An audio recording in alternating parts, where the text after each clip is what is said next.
Hello friend, welcome to my YouTube channel. HTML styles. The HTML style attribute is used to add styles to an element such as color, font size and more. Example.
Style की example जिसमें हमने colour property use की और font size property use की।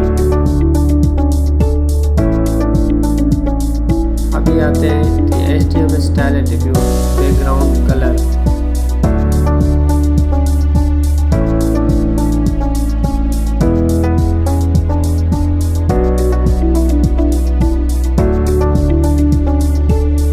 इस तरह आप देख सकते हैं इसका टेक्स्ट का बैकग्राउंड चेंज हो चुका है। यह है बैकग्राउंड कलर की example. Background colour.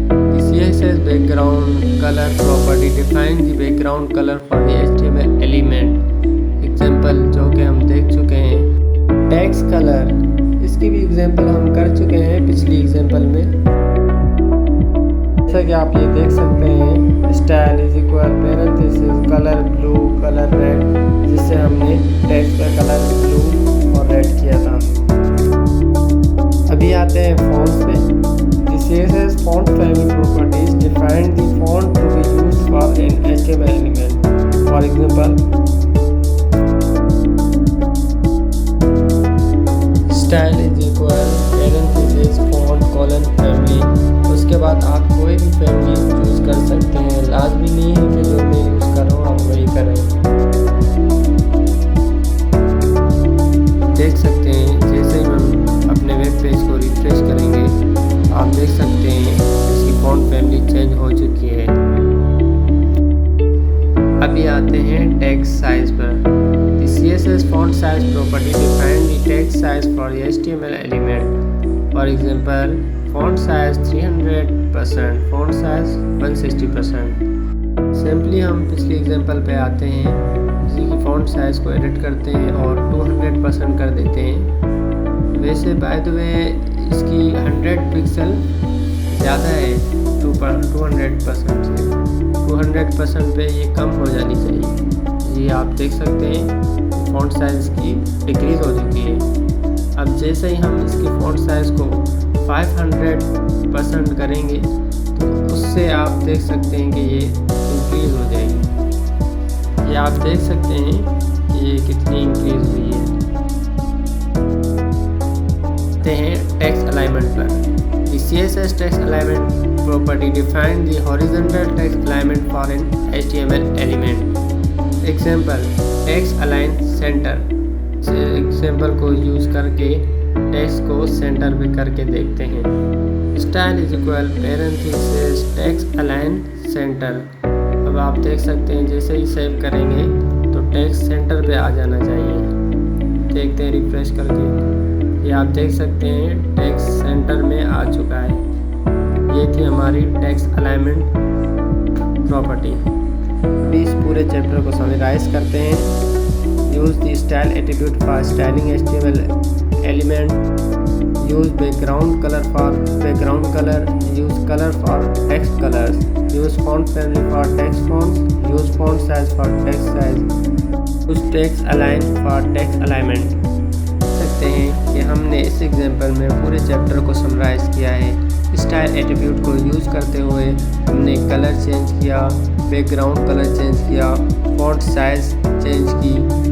Alignment property के ज़रिए हमने अपनी हेडिंग को टेक्स्ट अलाइन सेंटर के ज़रिए सेंटर पर भी लाए। ये थी हमारे आज इस चैप्टर की समरी। अभी आते हैं हम HTML text formatting पे। HTML contains several elements for defining text with special meaning.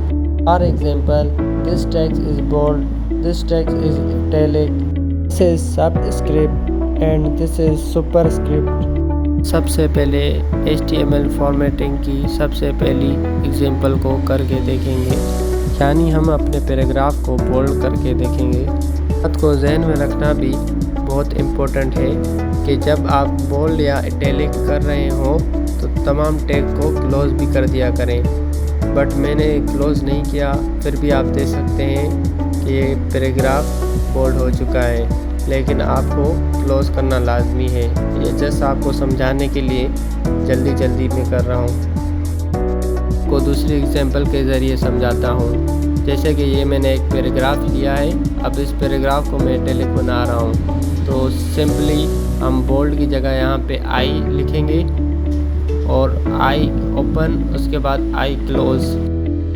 चलें अभी बोल्ड को भी क्लोज कर देते हैं।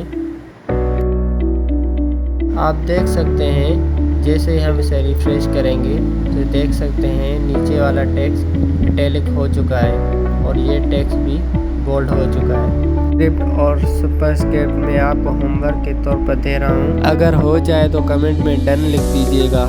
HTML formatting elements.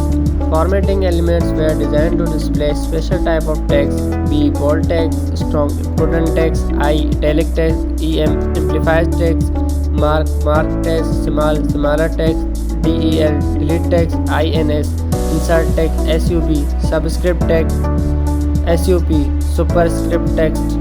ये जितने भी फॉर्मेटिंग एलिमेंट्स हैं आप सब इनकी घर में प्रैक्टिस करें ताकि आपको सही तरीके से समझ में आ सके। स्मॉल एलिमेंट्स ये भी बिल्कुल इजी है, इसमें बस जस्ट टेक्स्ट स्मॉल हो जाता है। ये भी मैं आपको करके दिखा देता हूँ। फिर भी स्मॉल टैग के अंदर जो भी हम टेक्स्ट लिखते हैं वो टेक्स्ट सिंपली स्मॉल हो जाता है। जैसे ही हम रिफ्रेश करेंगे आप देख सकते हैं ये टेक्स्ट स्मॉल हो चुका है।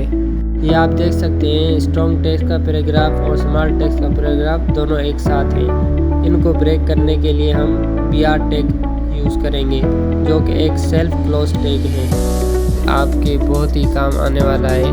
आप देख सकते हैं जैसे ही फाइल को हमने सेव किया तो ये एक लाइन में है, जैसे ही मैं इसे रिफ्रेश करूँगा तो ये 2 लाइनों में आ जाएंगे। आप देख सकते हैं कि ये पैराग्राफ ब्रेक हो चुके हैं। अभी हम आते हैं मार्क टैग की तरफ, जो कि बहुत ही इम्पोर्टेंट है, जिसके ज़रिए हम टेक्स्ट को हाईलाइट करते हैं।